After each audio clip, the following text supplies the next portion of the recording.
Hey guys, welcome back to the shop. In today's video, we're going to be taking care of some storage issues that I have here in the shop by building this modular drill press cabinet. I call it modular, but for all the word nerds out there, the correct term is configurable, meaning I can move the components around in it to change the setup. I start by ripping plywood down to a little more than twice the width of the side of each column. And I recently watched a video of another YouTuber reviewing this Grizzly track saw, and he hated it. But it's the only one I have, and I use it to cut the length down to the correct size for the inside of the columns.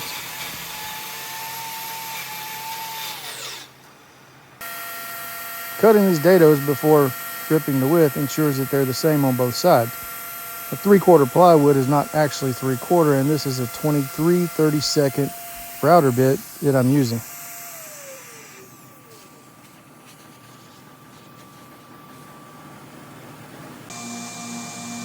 After all the dados were cut, then I could rip all the pieces to final width.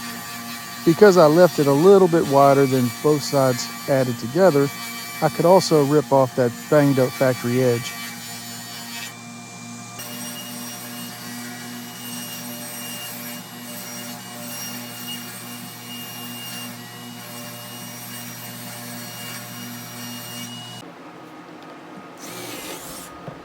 After that came about a million shelf pin holes.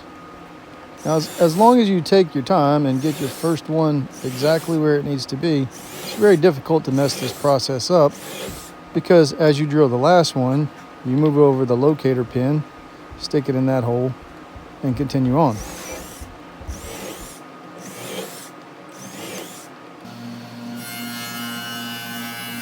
A sacrificial fence is necessary when using a 1/4-inch dado blade to cut a rabbet on the back of each panel to receive the 1/4-inch back that I'm going to put on each of the columns.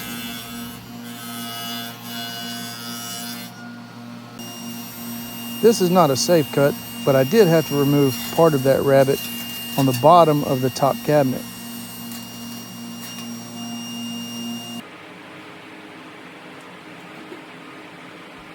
I used wood glue and 18-gauge brad nails for assembly. I think maybe 1.5-inch nails. And because I cut those 23/32 dados, which are a really tight fit on this plywood, it went together really well.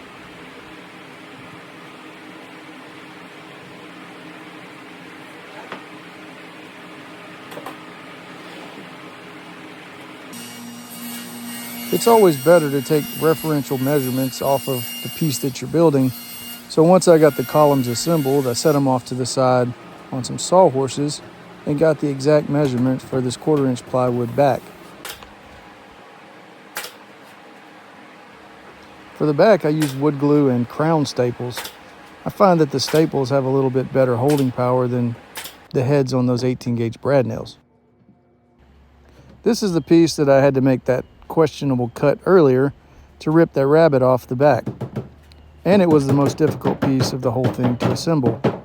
And even that wasn't that hard.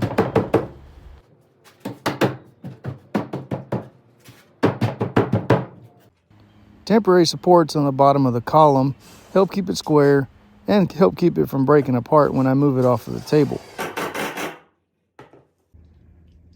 Yeah, I somehow failed to record putting the top on it, but this side was bowed this way and that side was bowed that way. So I used some clamps and some blocks to hold the top on it while I used that ratchet strap to pull tension between the two until it made up and I could put some brad nails and glue on it. So moving on. This 3/4 center divider of the top cabinet caused some issue later in the build.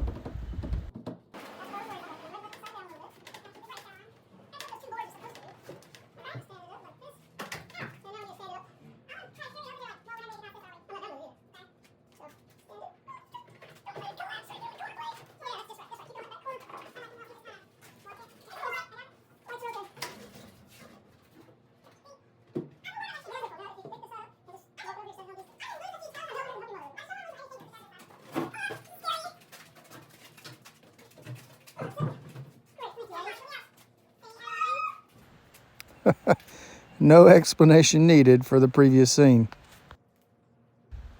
But wood filler for all the nail holes is, because I'm going to paint the outside of this cabinet. I've got a fairly large quantity of this old growth white oak. I think this came off of a bridge some years ago that I want to use for all of the trim and some other parts necessary for this build.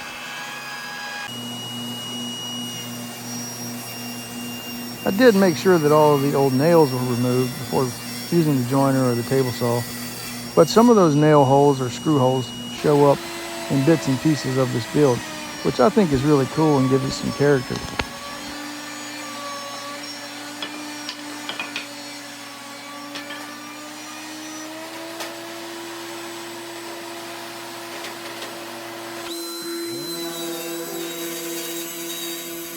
I cut a lot of this down to 1/2 inch by 1/2 inch squares to use as edge banding for the shelves that you'll see later.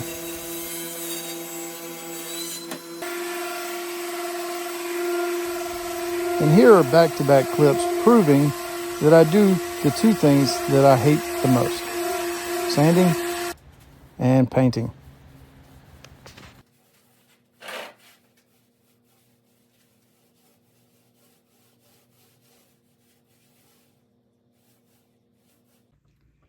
Yeah, Keith Johnson has Jerry and Lola, and the workshop companion's got his dog, and this is what I've got. See ya, girl.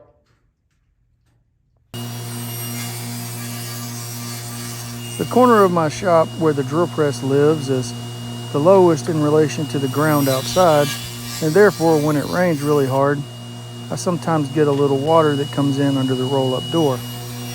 I didn't want the plywood sides to be sitting directly on the concrete where they could possibly soak up water, so I created a oak base shoe, if you will, for it to sit down in and give it some decoration as well. The corners are mitered and it has a rabbet that the sides will slide down in. I found this expensive looking tool on the side of the road, so I stopped and picked it up and thought, what the hey, I'll try it out on this build. But seriously, the dominoes just help with keeping the corners from sliding around whenever I'm clamping it. This is a better shot of the rabbet that was created that the plywood sides will slide down in, and with some more help, I picked the whole cabinet up and set it down into those shoes. Just over my shoulder, Franklin's trying to put the cat back in the bag, or box, I guess. And once he failed there, he and Penelope painted this piece of 1/2 inch plywood blue for me.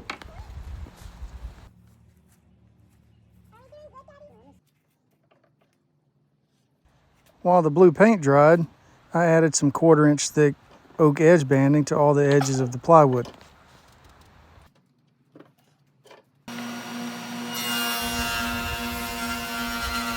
The cabinet doors are going to be in the shaker style, which require a dado cut in the center of each of the stiles and a tenon cut on the end of each of the rails.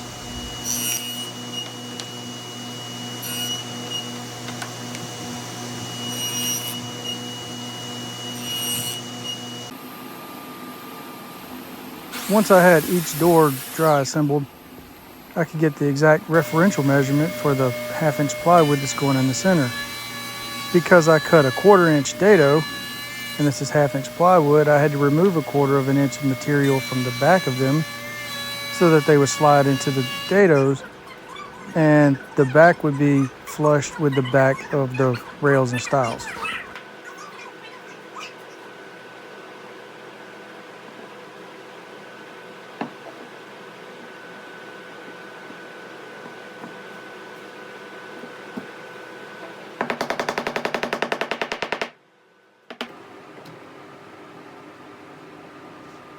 After they set in clamps for a while to let the glue set up, I used a round nose bit to create a profile for handles on each one of the side cabinet doors.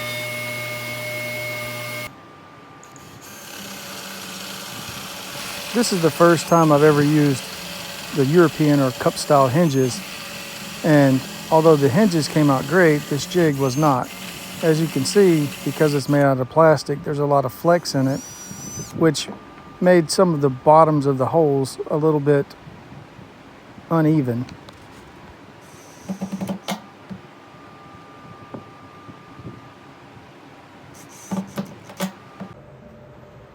It was difficult to get a good shot of installing the hinge plates in this small space, and I'm still not sure what that brown stuff on the back of my drill is.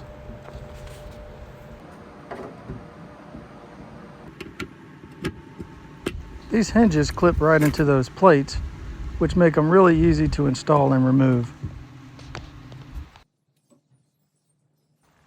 With wood glue, a little CA glue, and edge band clamps, I added those 1/2 inch by 1/2 inch oak strips that I mentioned earlier to the front of each one of the shelves that were cut to fit inside the cabinets.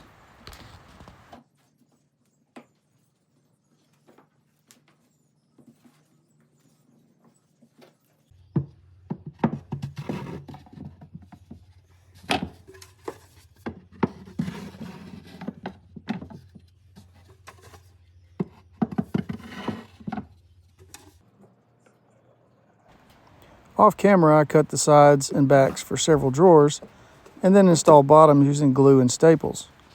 I left the fronts off until the next step.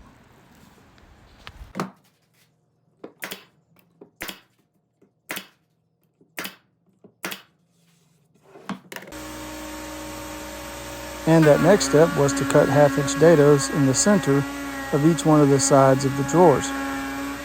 I left the fronts off because I didn't want these dados cut into the fronts of the drawers.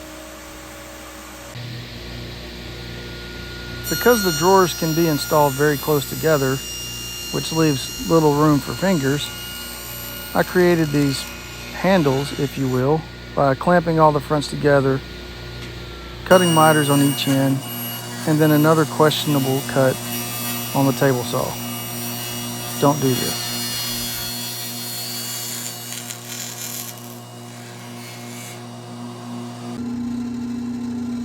The drawer slides are 1/2 by 1/2 oak with 1/4 inch holes drilled at each end, which makes the distance of the holes exactly the distance of the shelf pin holes drilled in the cabinet. And CA glue is more than enough to hold 1/4 inch dowels in those holes.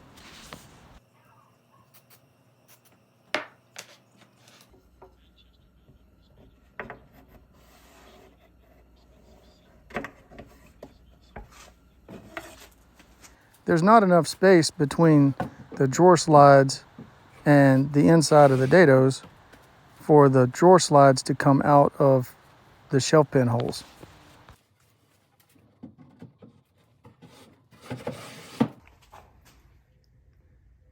The drill press dress is complete.